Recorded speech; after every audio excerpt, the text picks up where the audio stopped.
Have you ever felt that sharp flash of anger and immediately thought, they had it coming? Have you ever replayed a confrontation and realized you weren't listening to understand, only waiting for your turn to strike back? Have you ever been so convinced you were wronged that cruelty started to feel justified, even fair? Those moments don't mean you're broken, and they don't mean you're evil. They are warning signs, early steps, and ironically, the people most vulnerable to these steps are often the ones who see themselves as good. Because when someone truly believes they are incapable of wrongdoing, their mind will go to extreme lengths to protect that belief, even if it means hurting others to preserve the story of who they think they are. Most monsters do not begin as monsters. They begin as dependable people, patient people, moral people, the kind who pride themselves on being reasonable, kind, and controlled. That's where the danger lies.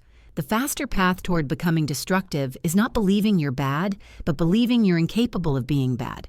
Once your identity becomes, I'm a good person, your mind stops questioning itself. It starts defending that identity at all costs. There is a quiet descent hidden inside ordinary people.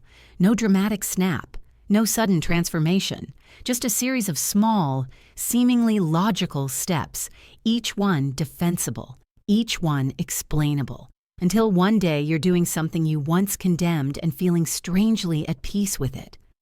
The most disturbing part isn't that you changed. It's that every step felt reasonable while it was happening. This is not a lecture. It's a map, a breakdown of how conscience slowly rewrites itself without you noticing. If you can recognize where you are in this process, you can interrupt it before your mind reframes harm as necessity. The first stage is moral comfort. At this level, morality isn't something you actively practice. It's something you assume. I'm a good person becomes a fixed conclusion instead of an ongoing question. And once goodness becomes an identity rather than a responsibility, vigilance fades. You stop examining your reactions.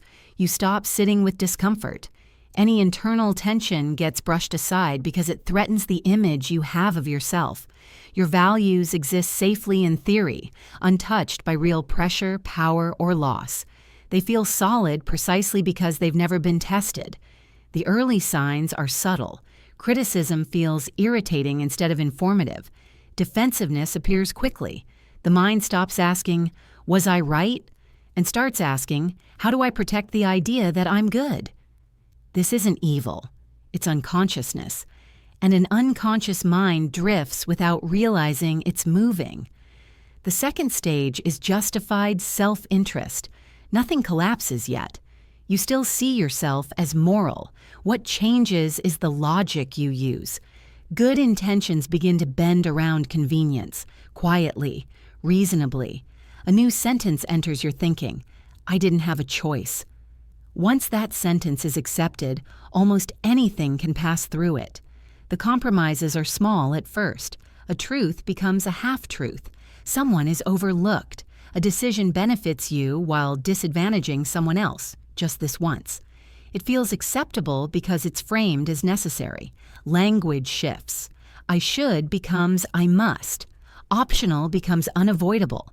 And what feels unavoidable no longer feels like a choice at all. Necessity is dangerous because it erodes empathy without announcing itself. Other people's needs fade into the background. You don't stop caring. You just care less and you call it realism. The real danger here isn't selfishness, it's justification. Because once the mind learns that reasons can erase guilt, it will reuse that skill again and again. The third stage is emotional morality. Logic doesn't disappear here, it gets overridden. Feelings take the role of judge and evidence at the same time.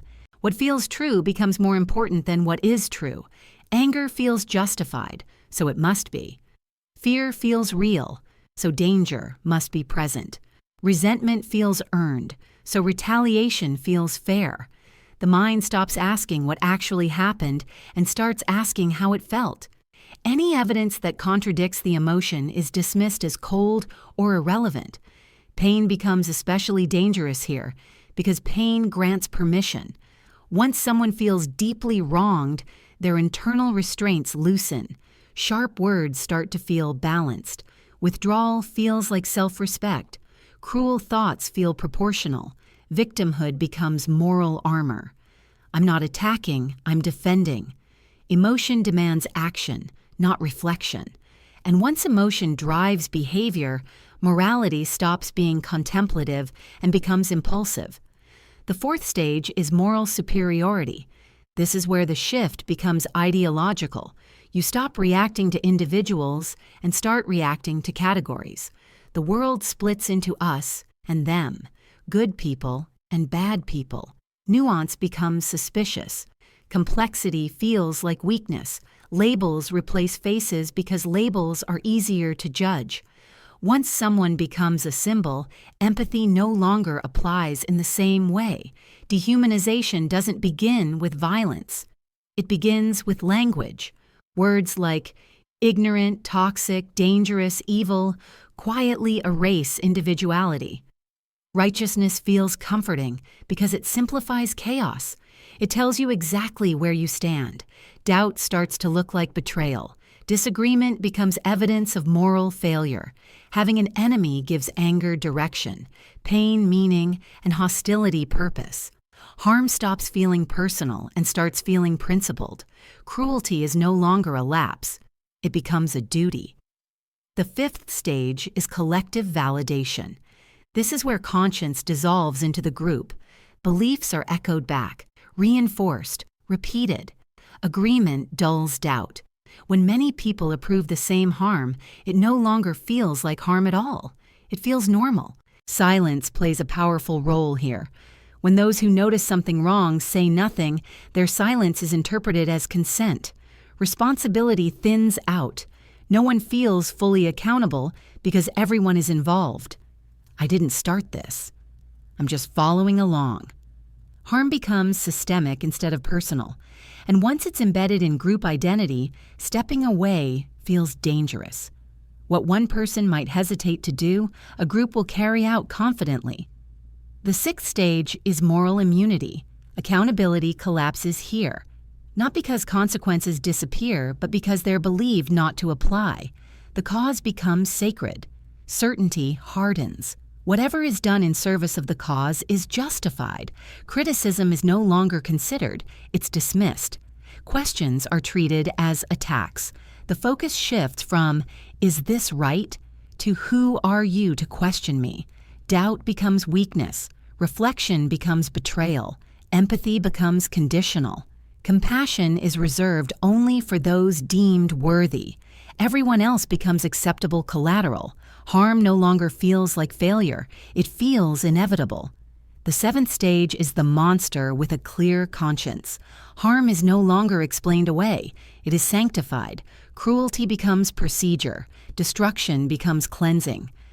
What makes this stage terrifying isn't chaos or rage. It's calm conviction. Every action is supported by a story that makes it feel righteous. Suffering becomes proof that the mission matters. Identity fuses completely with the cause, so opposing the cause feels like opposing morality itself. At this point, harm scales outward into systems, laws, movements. History isn't shaped by people who knew they were evil, but by ordinary people who felt justified. Once this stage is reached, reversal becomes nearly impossible because stopping would require admitting that the good person identity was an illusion. If this progression feels unsettling, it should, because the most disturbing part isn't the final stage. It's how reasonable each step felt along the way. No one wakes up and decides to become a monster. The descent happens quietly, protected by stories that make every choice feel necessary. The only real interruption to this process is awareness, not confidence, not purity, awareness. The uncomfortable habit of turning inward when it would be easier to look away. Self-questioning isn't weakness, it's the last defense against becoming someone who no longer doubts themselves. Good people don't become monsters because they are evil. They become monsters the moment they stop watching themselves.